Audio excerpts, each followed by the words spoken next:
Hi everyone, this is Val Van and this is going to be the first of 3 YouTube videos on your LiveText portfolio. This first one is going to tell you how to create your portfolio.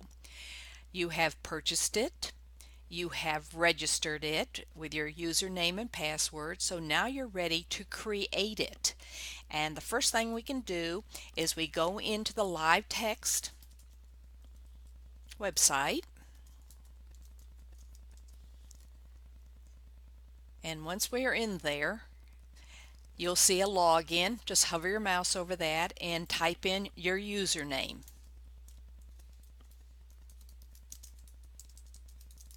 And type in your password and log in. You will see something similar to this. Of course, this is just ED 301 and there are 6 sections. But what you will see is all the courses that you are taking, education courses that you are taking, and they will have, many of them will have professional dispositions assessment. Ignore those. That professional dispositions assessment is only for the instructor or professor to do at the end of the semester. You don't have to worry about it. You ignore it. There's nothing there that you need to look at right now, and you can certainly look at it if you want. Actually, Dr. Gordon went over it during orientation, but we actually assess all our students. Up here is going to be the term. Now when I click on it, you're going to see a drop down box, and it goes all the way back to 2008 because we've been doing LiveText Portfolio orientations a lot. So what you're going to do is click the current term, which in this case is spring 2017. Now, since I have been in and out of this, you'll notice my button says continue assignment under this candidate portfolio, but y'all, yours the first time will say begin assignment. So let's just pretend this says begin assignment. We're going to click on it, and when you get in there, you are going to see a plus new. Again, all this is from prior orientation and creating the portfolio many times as we present it. So you won't have all this in here, so don't worry about it. Just click on the plus new. This is where we're going to actually choose the template for our portfolio. The LiveText section down here, ignore that. That is not anything you're going to concern yourself with in ED 301. But the portfolio that is listed under Athens State University, that's the one you want. So you're going to click on it, and you'll have all the portfolios templates that you can choose from. This first one ignore, and the last 3 ignore. I'm not sure what it looks like. Somebody's trying to do something there and they're just messing with it. The only ones you're going to be interested in are the ones in between, and I'm going to go over them briefly. If you are an art major and you have a minor secondary education, this is the template you'll pick. If you have a double major, collaborative K6 and collaborative 612, you're going to pick this template. If you are early childhood major, you'll pick this one.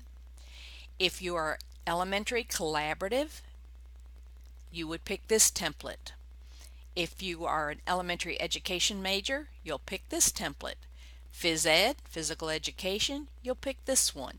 Now this is the one for all of you that are majoring in biology, history, English, math, physics, any course like that that you would teach on the high school level that is not art. Now the Phys Ed has its own template, art has its own template, but secondary programs, all the rest of you would pick this one. Now we have 3 or 4 Tech Ed secondary instructors in ED 301 this spring, so those of you that are Tech Ed secondary instructors, you'll pick this one. Okay, I'm going to pick elementary. And you'll notice over here it tells you everything that's going to be in your portfolio, but you'll see it here in a minute in the actual portfolio. The main thing is once you have picked your portfolio, you're going to scroll down and click on Create Document. And you notice it's a very generic thing here, and you want to be sure that the principal knows that whose portfolio he or she is reading. So I'm going to put in my name. I'm going to put in a different name because I've got so many Valerie Vans. I'm going to put in my maiden name. And I'm going to put my major. If you are secondary ed, you could put history, secondary education. If you are collaborative 612, you could put that in. If you're collaborative K6 and 612, you could put both of those in there. Main thing is the portfolio is a marketing tool, and again, you want to make sure that the person looking at your portfolio immediately knows who it belongs to, not that generic candidate portfolio. Then you're going to click on OK. Takes it a second or two, and it creates it. And now we have the portfolio. I have my portfolio and just Valerie Phillips Elementary Education. That's all you have to do. And in virtual session 4, I will go over this again with slides, but you can have this to always come back to. This is creating. That's all we're going to do in this first YouTube video. I want to go over just a couple things. The dashboard again is just one formatted way of seeing everything that is in your LiveText account. Courses lists the courses that you are taking that are in your LiveText account. The LiveText docs is where your portfolio is going to be residing, and mine that I just created is right here. You won't have all this other stuff in here.